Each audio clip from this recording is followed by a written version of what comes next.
yeah, everybody has an iPhone on their pocket or any phone, Samsung, whatever. They're all good when it comes to photography.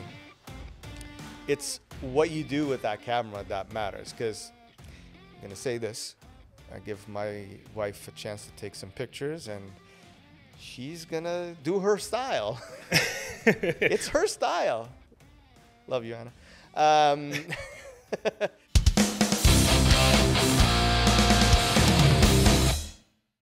Welcome to another episode of the Creative Spin Podcast. Michael is back with us. Michael, you've been a guest on this podcast 3-4 times already? I have. Yeah. We've done 4 podcasts together. So after this one, I'm gonna start charging. Or should I be charging for my appearance on your show? Ah, damn! I should have just kept quiet. Our agents will talk. All right, let your people talk to my people. Yeah. How's it been, man? I've been good. You know, it's funny you mentioned that. First part around the amount of times I've been on the show. It's awesome. Obviously, we work together on stuff, and the thing I love about coming back on these shows is going back and seeing where I was at that point. You know, what was on my mind. You know, what was I think the first time you were on the podcast, we had essentially just started it, and you were at a point where you were really into photography and getting all of that done. Yeah. Walk us through a little bit of what's happened since the first episode that you were on, which I'm going to guesstimate was about 3 years ago, 3 to 4 years ago. I think 4 years ago. Yeah, about 4 years ago. Up until now, talk to us. Tell us what's happening. Okay, so that's it's been a while. I mean, look, from that point on, like you said, I was really into photography. I still am. I'm very passionate about it, but photography has, yes, transitioned into being more of a hobby for me. Mm-hmm. And I think I enjoy it more there. Honestly, yeah. I still love doing lifestyle photography. I think that's fun. But when I get reached out to do certain gigs around photography, more so around like event and, you know, wedding photography, I just can't. I don't get that same drive out of doing that. Is it the fact that, you know, you have to deal with people? And that part is, as we well know, it can be very stressful to have to deal with people, especially on a wedding day. I feel like you know what? To all the photographers that do wedding photography, God bless. Because I just feel like it might not be in every case, but I think in a lot of cases, there's a lot of emotions going on, right? Yeah. It's a very special day. You want to make sure you're going to capture that moment. You can't do do-overs on that one. No. So the stress is really onto the photographer or videographer for that event. I guess you might get used to it as time goes by, as, you know, years go by and you do so many weddings. But I personally, I don't think I would like doing that because of that stress. Yeah. Like, I'm always concerned when I'm recording here my own things. Are all the cameras recording? Is everything okay? 100%. Like, what's going to happen if one of the SD cards runs out? Or, you know, and to think about, I'm doing this for this couple that is, they have their special day, their special moment. And if you screw it up, it's pretty bad. Well, you nailed it on the head. It's a special day, and it's a special day for a lot of people. And so I've only shot a couple weddings, but what I found is the stress, everyone says bridezilla. Oh, bridezilla. No. The brother he's on you for things. The mom, where's the dad? It's so hectic. So many people want you to, you know, they're leading you around. Yeah. But you know, it's something that some people love, and I think that's just like a different like form of expression that they relate to. Like, you know, for me, it's like my creativity is different. Like I don't strive in those environments. It's a very different scenario. I mean, even going back to the business world, it's always hard to, when you're on that timeline, right? And I spoke about this in other podcasts, but it's, you know, you got to get that thick skin, and you got to get, you know, got to get things done. And when I say thick skin, it's, you know, you're going to get that stressed out client, and you need to know how to just keep your calm and just focus and do things. I fully understand why, you know, when you say you rather do things in a more creative way, I fully understand. 100%. And that's how I feel about photography. Yeah. Right. You know, it's something I still want to hold close to my chest. Yeah. I still enjoy, you know, sometimes, you know, I'll work on some product photography, of course. Yeah. And that stuff's okay. It's more of, again, you kind of create your set, you create your, you know, everything's kind of at your mercy almost in that perspective. And then, you know, you create exactly what you're after. Yeah. But yeah, no, my career has just completely shot off in the other direction, and now I'm just a video guy, you know. That's interesting. I'm saying it's interesting because I hear a lot of photographers that are now videographers and video editors. I think there was somewhat of an evolution when it comes to photographers, in which you still see a lot of them that, you know, have been photographers for a while, that are still going to be only photographers. But I'm noticing now the newer generation, and you're a part of that, obviously. We were just talking about age, and he just made me feel old as shit. But it's okay. I can still beat the crap out of you. 100%. I won't even try. No, but I feel like the new generation, you guys have this, I don't know if it's curiosity. I don't know if it's demand to kind of shift as well onto video. For you, how did that transition happen? Okay, so I think there's two parts to this. One is the fact that there is always going to be client expectation, and the reality of the situation is that if you want to be a professional photographer, especially when you're starting up, you kind of also have to be a videographer as well. Because most of the time, and you know this as a creative agency, you're looking for a guy who can do both for you. Right? Yeah, it makes it easier. Yeah. Right. If I can have a guy that can go in and get the job done, video, photo, then it's much easier. Mm-hmm. But then again, it depends on the project. It depends on the job, because then some jobs you should get a photographer and a videographer. This way, the video guy's taking care of his video shots, and the photographers, you know, 100%. Everybody's focused on what they should be doing. Now, when it comes to the video side of things, when you started editing video and filming, did that attract you? Like, was it something you go, this you know what, this is actually pretty cool? Or was it something that you were almost like forced into doing for clients and stuff? Right. At first, it was kind of forced.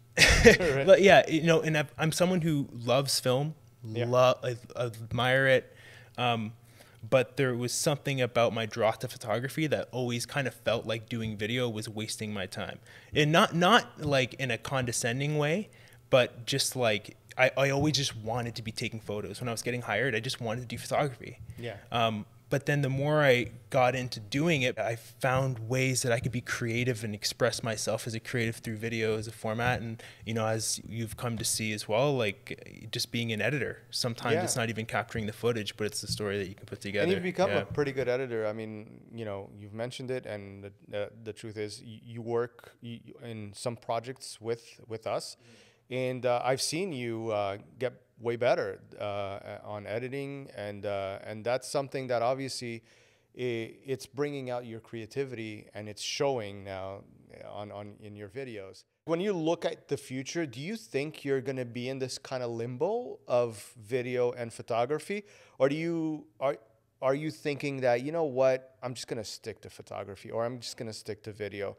What do you see in the future? I feel like right now I'm committing myself to being a video editor. Is that because there's more of a demand right now?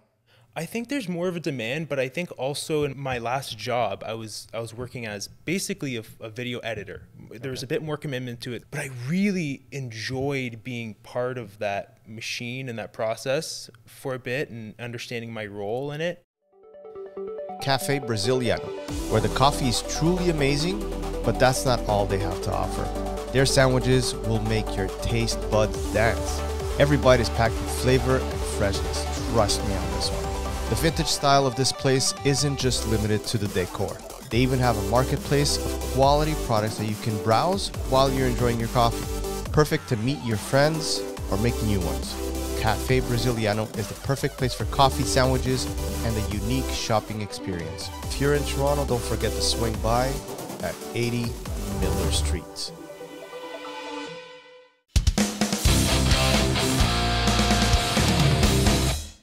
The video side of things, for me, from a business perspective, it was more because of clients' needs, right? We were always a creative agency, and we dealt with all the creative stuff for clients, and we did a lot of photography. And then, with TikToks and Instagrams and all of these platforms that you can have video, and the way that all of them are now pushing more and more video, the demand was there, right? And once you have the creative for a company, so you have their branding, you have everything ready, and you just have to add on the video. So it was kind of a no-brainer, and I'm like, okay, let me get in touch with people, and let me get editors and videographers and all of that, and let's start working on that. What happened with me, interestingly enough, was during the pandemic, because of, things slowed down and I had an extra little bit of time, I actually got myself into, let me learn this Final Cut Pro. What is this? And I learned it, and I actually enjoy it now. I like editing.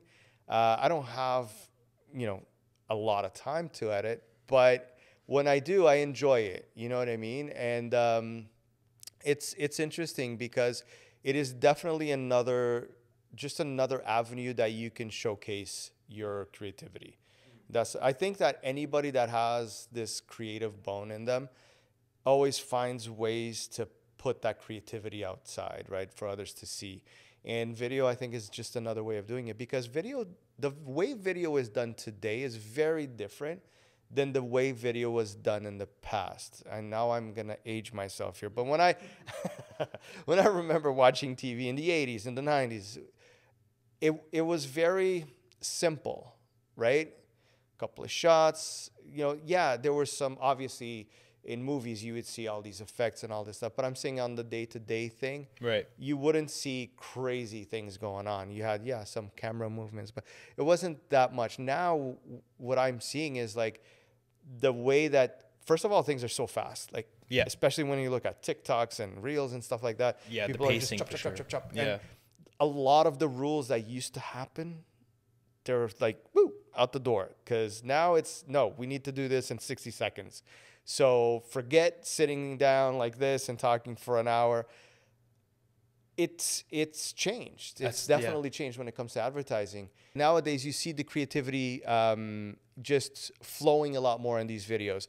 It's not just the way that they have to be done quickly. It's all the little add-ons that you can put on. Like you can put all these images and GIFs and this and that and the other. And just it's almost like an animation in some of the videos, right, that you see out there on TikTok.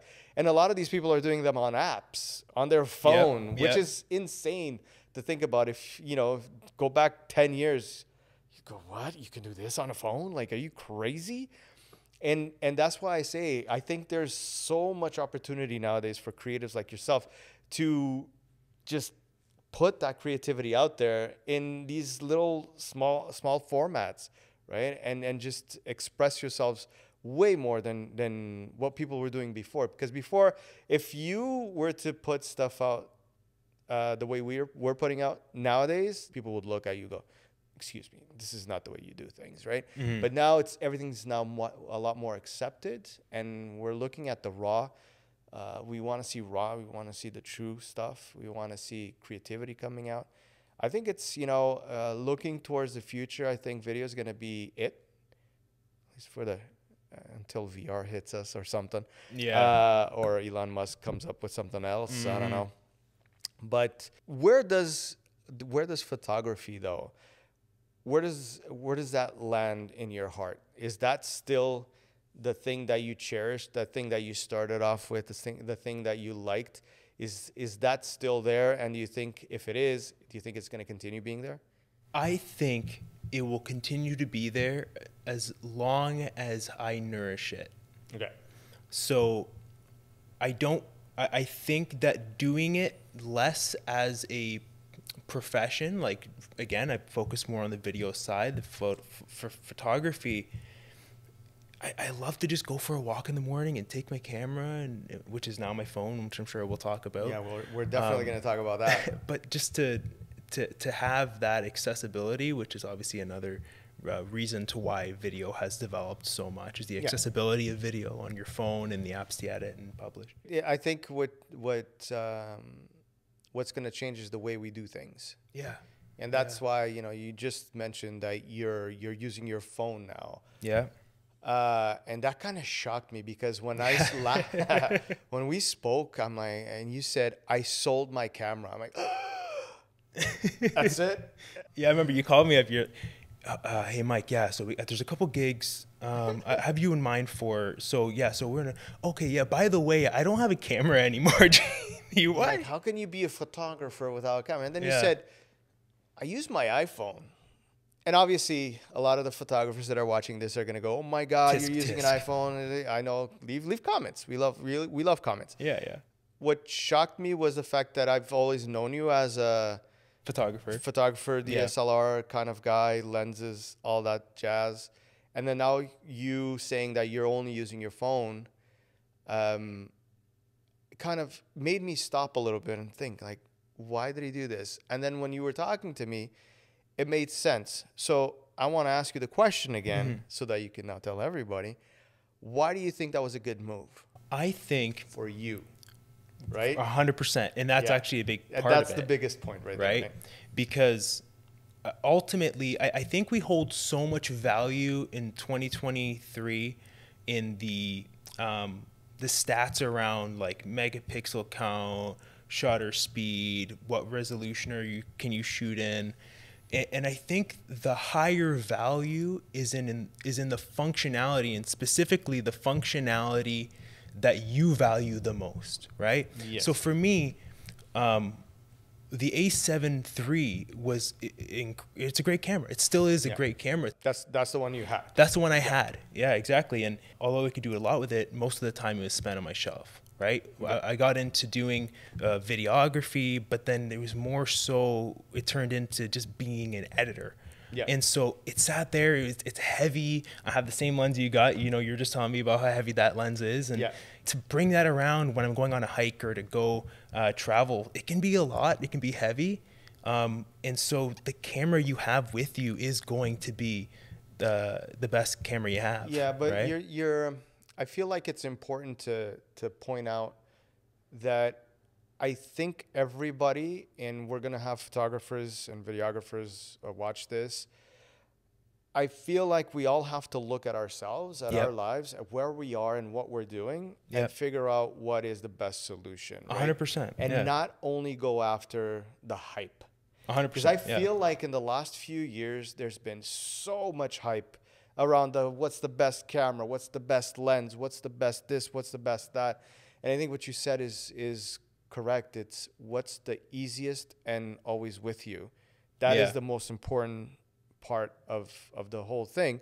Obviously, I think afterwards, you know, the way you take pictures, using your eyes, your creativity, I think that's the most important 100%. I think that's the most, because I can give you a phone and you can take pictures from a professional's perspective. And this is where people sometimes, right? Exactly. And this is where I think a lot of people confuse things, is like, yeah, everybody has an iPhone on their pocket or a phone, like any phone, Samsung, whatever, they're all good when it comes to photography. It's what you do with that camera that matters, because I'm going to say this. I give my wife a chance to take some pictures, and she's going to do her style. It's her style. Love you, Anna. But again, like, she's not a professional. She has a phone. She's got a good phone. She could take amazing pictures, but that's not what she does. She's a teacher. She's not a photographer. So her way of taking pictures is whatever. But you grab that same camera that she's using, and you'll make it look 10 times better. So I think the most important part is really how someone can use technology and can use their cameras. For sure. For that end product, right? I think when someone's going into buying a new camera, I think what they need to have a conversation with themselves first, rather than going in and then being drawn in by the marketing, right? Yeah. So what do I need or what's holding me back right now, right? And yes, like there is obviously what is the baseline functionality or performance that I do need, right? When we're talking about being able to still at least do some professional work. I mean, we've had conversations on projects before, obviously a recent one where, you know, we decided to just use the A7 IV rather than me using, right? But even though we still use the phone on that we shoot, still use the phone. We still use it because we were using it almost like a backup. But honestly, a lot of the shots we got, and I think most of them were video, came out great. Yeah. Because I mean, these phones nowadays, we have to say they're really good with, you know, even if the lighting isn't the best, or they're great. 100%. And you can get a lot of good shots. And on that point, that footage, it's captured on a Osmo. Yeah, the Osmo. The Osmo 2, I think it is. Oh, yeah, because I threw it on to the DJI Osmo 4, I think it is. Right. So the camera already, I mean, I'm talking about the 13 Pro, right? Yeah. You have a 12 Pro. Yeah, it's a 12. Yeah, it's I still, think so. I don't know. These things have in-body stabilization already. Yeah, and it's pretty good. And then you slap it on here, and it's smooth. It's buttery. You can still shoot a 4K resolution or 1080p resolution. And it's butter smooth. And you're doing it and not destroying your arm. Because as you and I both know, shooting on an A7 IV or A7 III on one of those Ronin gimbals, you can't do it for longer than half an hour without just like... You need to pump, you know? It can get tiring. Yeah, no, for sure. And I think, you know, a lot of times you really need to understand what kind of project you're getting yourself into. And if you do need to get, you know, better footage, I think... At this point, I haven't tried the iPhone 14 or any of the newest Samsungs, which people are telling me, and I can see on some YouTube videos that the quality is amazing. I still think that you can get certain things out of the SLR that you can't get on the phone yet. Yes. Yeah. Yet. And I'm saying yet because... every year there's a new thing being added on to these phones, which can we all just come down to the conclusion that we're not buying phones. We're buying cameras. We're buying portable cameras that have a phone included. We're buying computers that have a camera, that have a phone, that have an app store. True. But I think it's camera first, computer second, phone... I think phone is the last one on the list, to be honest with you. Yeah. Because who talks anymore? We're all like texting. But especially when you look at one of the iPhone, when they come out with a new iPhone, they spend half of the time talking about the camera. You're right. Yeah.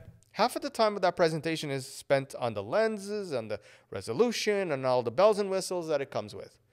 So I think we're all being cheated on by saying that you're going to buy a new phone. No, you're actually going to buy a new portable camera than the phone. Because if you think about it, you know, to make calls, like I said, you don't need an iPhone 14 to make calls and send messages. Yeah. You're buying it because it's got a better camera. Because the phone capabilities, the web capabilities, the whatever apps you're using, you're good with the iPhone 10. And that's the other part of it, right? Like we've gone through different aspects of why it might be an interesting idea to explore using your phone, right? Yeah. The App Store gives you so much additional functionality. For me, I mean, I take photos as a hobby with it, and I do video on it, but I'm not using the native app. I've purchased software, Filmic Pro and then First Light, which is under the same company, and it gives you a lot more ability. You know, you can turn footage into log footage. You can shoot at higher quality. It gives you a lot of more accessibility on the screen. You have a lot more options, right? Audio monitoring, like it just, and then then you can flip it into a piece of software to edit it. And of course, there's a plethora of options to select from. Yeah, for sure. And there'll always be new ones coming out. And I think that's another aspect that's really appealing about the mobile market. And then there's other little things that you've, I know you have your camera there if you want to bring it up, that you decided that, you know, since you're going to be taking, you know, your phone to another level, You wanted to really make it look like it's, and it's not just making it look different, it's the functionality. So explain to us here what you've added to your phone in order to make it better, even when it comes to photography and videography, because this looks kind of cool. Imagine taking this out and trying to make a call now, because you could. That's a lot harder now. But it's going to look weird. But for photos and videos, this is an interesting rig. So explain, please. Great. I've been waiting for someone to ask me. You're making me nervous with that thing over there. I felt like it was going to fall. Okay, so here's what's going on. People might be familiar with Small Rig. They make tons of steel cages for your professional cameras. Steel? Okay. Right?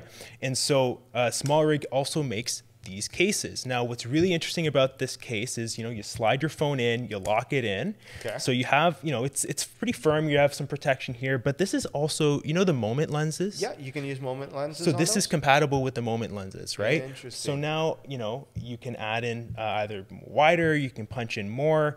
Then it has these cold shoes. I have a slot here. As you can see, this guy's mounted up here. And well, it's mounted out there because you decided you can mount it in any one of those. Exactly. You have the threads, right? So I have a tripod mount here. Right. I have this guy screwed in here.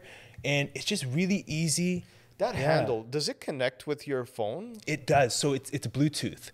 Oh, right. So you hold down this button for 2 seconds, you get a blue light, and then there was no setup. Really, you just synced it to Bluetooth. And what does it do? What can you do with that handle?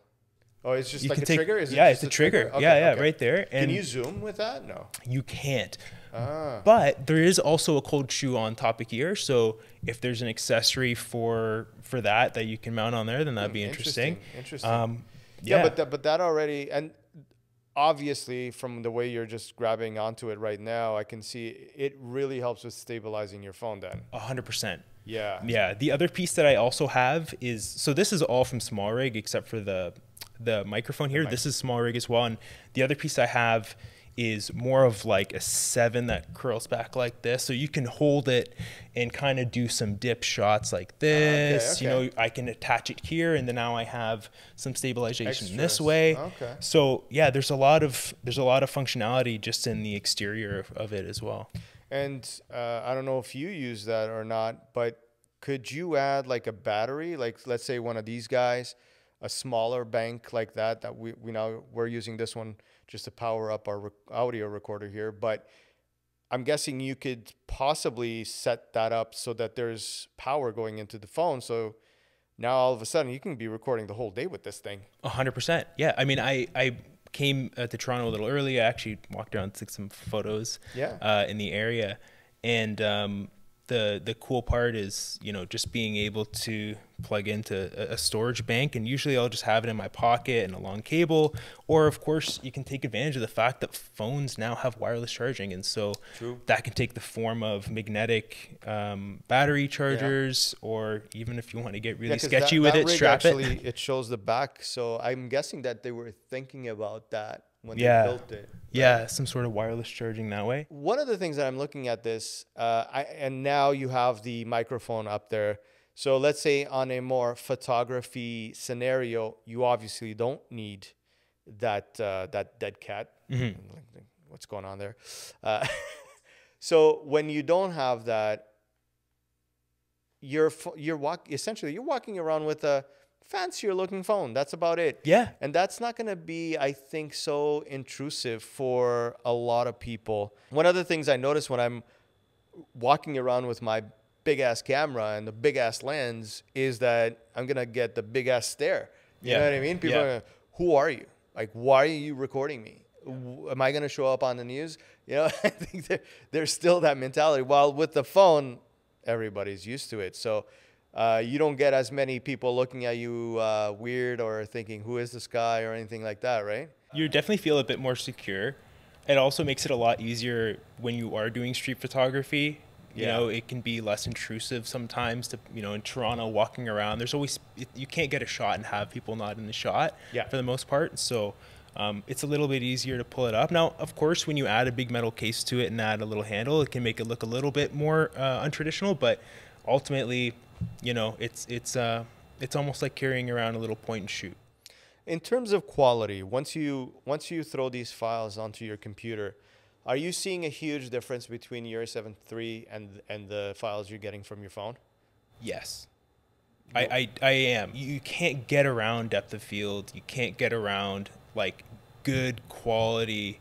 Yeah, if you have a good sensors, right? Yeah. I mean, the small sensor on this can only do so much, and it really kind of shows up more so in the low light. And I know that they've done a lot of marketing around its low light performance, and it has gotten better, but it's not going to do what your 2.8 does in a low light scenario.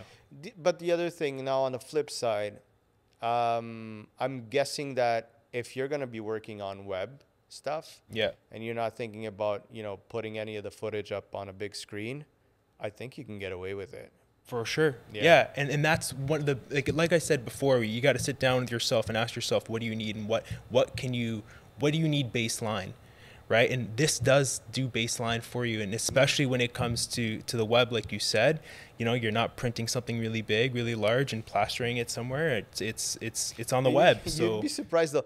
Even for the big screen, I have a friend of mine, he likes doing his documentaries and all this stuff. And he's done quite a few. And I think in almost all of them, he's got shots that he took from his iPhone as awesome. well. That makes me happy. And you can't really notice it. You'll watch the whole thing, and it will be extremely difficult for you as the viewer audience member to point out, that was from an iPhone, or that was from... I don't think you can. Because, you know, if a lot of the shots are done outdoors in the daylight, it's going to be extremely hard for you to see. Yeah. Now, would you use it for the whole thing?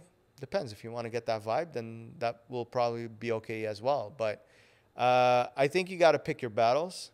I mean, the fact that you currently only have this to use doesn't mean that you can't use a DSLR camera. Yep. Like if the right project comes around and you need the right equipment, then you'll get that. And I think this is such a huge important point here. Sometimes you don't need to have everything just stuck at home for whenever, or, you know, if it ever happens, I'll have all of this. You know, a lot of times you'll buy that expensive lens and use it once a year. Yeah. Was it worth it to have that lens if you're only using it once a year? Or is it worth having that camera sitting on the shelf if you're only going to use it every so often? Because in those cases, you're better off just renting it out for the day. You know, 100%. Yeah. There's so many places out there that can rent it out.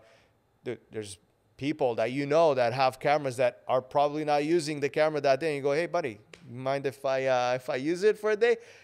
But it will work, right? And you can go around, and you don't have to be spending thousands of dollars. Because this, I mean, when it comes to cameras and all of that, it's an expensive hobby. It's a very expensive hobby to have. If you actually go after all of the lenses and all of the, like, it can add up quickly. Yeah. Trust me. And then you go in and you watch your favorite creator doing an unboxing videos and what's in my camera bag, and you go, oh, well, I need a telephoto lens because I got to do astrophotography. Oh, you're going that route. Okay. I thought you were saying the ones that look amazing, and then they put it at the end. It's like use only an iPhone. No, like, what the? I think there's like. But what you were talking about is what is it like? What do they call it? The FOMO. Like it's the FOMO, and it's like you know, before we were talking about like client expectations and how they kind of set that, like if you're a photographer, you're a videographer, but at the same time creators set their own kind of guidelines as well sometimes. I feel like a lot of times that that FOMO aspect of things has to do with it's the show and tell. For sure. I think it's more let me show up to this photo shoot with 10 bags with a shitload of equipment that probably I'm not even going to plug in. Or use at the end of the day because you don't need it. But from a I guess you can call it a sales point perspective, if you walk in with all those bags, your client will be comfortable to pay you an extra, you know, X amount because look at all the equipment he's got. And in a way it's true, but we all know that sometimes we go into a job, we don't need to bring all that stuff. 100%. A phone will be more than enough. And I think we're talking about photography and videography right now, but I think it applies to any kind of field. But on photography and videography, you have so many channels of a lot of professionals out there that, you know, I feel like anybody that's techie in that sense, we always want the latest and greatest. There's always that little thing. A new camera came out. Oh my God, I need that camera because now I can do 200. Like, come on, You man. can do it, but are you going to, Tommy? Are you going to use Yeah. 8K video, people? Really? Now, you've also shifted a little bit when it comes to your video editing software. Oh, I have. You shot me off an email or a message the other day like, I'm not using this anymore. Now I'm a DaVinci Resolve guy. So, was this something that you've been thinking about for a while? Was this something that you've been playing around with the software for a while and now you've realized that that was a way to go? Explain, please. I think anyone that's had the pleasure of working with Adobe Premiere. Oh, okay. I love how you just understood right there. Premiere can be difficult to work with. I find we don't need to get into all the reasons. I think there are enough forums online and videos about it, but I just got fed up with it, and I found that like. So I'm not an Adobe Premiere user. Yeah, because you're Final Cut. Is it true that it crashes every 2 seconds? Oh my! I might be exaggerating. All the time. No, but no, you're not far off. Yeah, you're not. Okay. It crashes a lot. It's easy to. I've deleted footage by accident off of my drive, and lost it for work multiple times because there's different ways that it has access to doing that through your settings, and it's like terrifying. So that's not good. Above that, it's just I wasn't being inspired anymore. And sometimes, you know, I'm not saying Premiere is a terrible piece of software. Obviously, I used it for a while. Sometimes you just need to change things up. Okay. And also, it's expensive. True. See, it's funny. I'm an Adobe person. Like I've been using Adobe software for 20 plus years. I still do. And when it came to videography and video editing per se, I kind of went into Final Cut Pro, and no real reason at the time. It was just that one of the videographers that worked with me, that's the program he used. And I think there was like a free version for like you could use it for a couple of days. And I downloaded it and I tried it and I liked it. I felt it was simple enough for me to use, coming from a perspective of someone that had never video edited in his life. So I started using it and I liked it and I just kept with it. But then I started noticing that, you know, the more in depth you start getting and you start watching stuff online, you know, I started noticing more and more people saying, you know, what you were saying about Adobe, that Premiere, that there was always these issues that were coming up. And I never really felt the need to leave Final Cut Pro to go into Premiere. But then again, I'm not a pro at editing whatsoever. So for my simple projects, it does the job. And when it comes to crashes, it's crashed a couple of times here and there, but nothing like, and to be honest, if it's crashed, it's because I have this habit of, you know, having about 10, 15, 20 programs open. You crashed it. But we're not talking about that. But now, in the same way that I heard all those things about Premiere, I'm hearing a lot of things about DaVinci Resolve. Yeah. And a lot of people, I'm noticing a lot of creators moving on to DaVinci. And when you said that as well, I'm like, okay. So what does DaVinci in your workflow, what do you feel that DaVinci is bringing to the table that you weren't getting with Premiere? Its layout is just, it's a completely different experience. It's kind of the whole Adobe suite. It's all in within there, right? that It's one piece of software. Exactly. And so, you know, they all have their own brand names associated with them, but it's really interesting because you can go through the whole process without leaving the software, without leaving that project file. So you're in the file. Same project using the different for sure, yeah, levels of like the audio side of things or the coloring or anything like that, but you're still in the same project. And it's really good at doing those things. A popular workflow now is people will work in Premiere just to do their cuts and the majority of the film edit, and then they'll bring it into Vegas not Vegas, bring it into DaVinci Resolve Yeah. so that they can do the color grading, because it's that much deeper. So the color grading is really the biggest thing, right? And I don't really understand it. I'm still trying. It's really complicated. The good thing is that we have a lot of videos on YouTube. Yeah, there you go. Like anything in life now. Yeah. But that's really interesting. I mean, I've downloaded it. I have it on my computers. Have I tried it? Haven't had the time yet. So I'm not going to say anything about it yet. But from all of these reviews I see online, it sounds to me that it makes sense what I'm hearing to kind of go that way. So I might give it a shot just to see. Again, I mean, I'm not a video editor per se. I just play around with stuff. I like learning things. You know what's really interesting about that, Jamie, is Final Cut used to have the expectation that it was too hard to work with. And so I know that they went through this transition with the software where they made it more user-friendly. And so it's really interesting for me to hear you say that, you know, I'm not the most experienced in editing on these videos, but this is easy and it makes it simple for me to just put something together. Like, that's very interesting for me to hear. I only started using the newer version. No, 100%. Yeah. So it's interesting just to see how it's gone from being something I just couldn't use. I walked out of an exam because I just didn't want to use it anymore, to something that someone can just walk into and use it. And what I find interesting is that, I guess you can call it the lighter version of it is iMovie, right? Yeah. And essentially iMovie is Final Cut in its like an infant, right? It can do the simple stuff.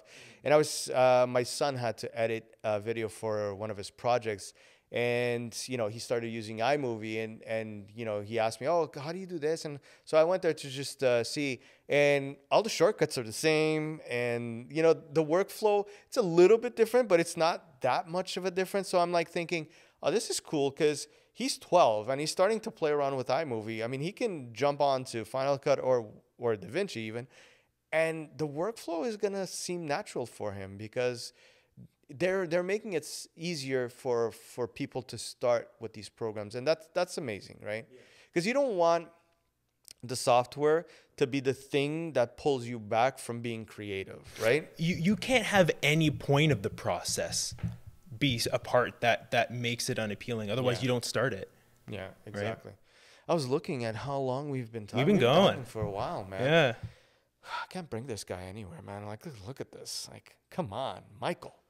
Anyways, it was no. Listen, it's always a pleasure to have you here, and I'm pretty sure it won't be the last time you come over and talk a little bit about photography and videography and editing and all this stuff. Who knows? Whenever you get the newer phone, rumors of the 15 are out there. I don't know if it's gonna come out in September. I'm just curious to see what else it's gonna bring in there. What else are they gonna pack in that small little package? But we'll see. We'll always be in touch for that. You know, see how technology is coming along and how you're dealing with all of this stuff. So excited to do it, man. All right, brother. Thank you so much. Thank you. Thanks for having me. All right, guys.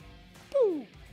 Leave your comments if you're photographers. What do you guys think about all of this situation? Phones, cameras, all that.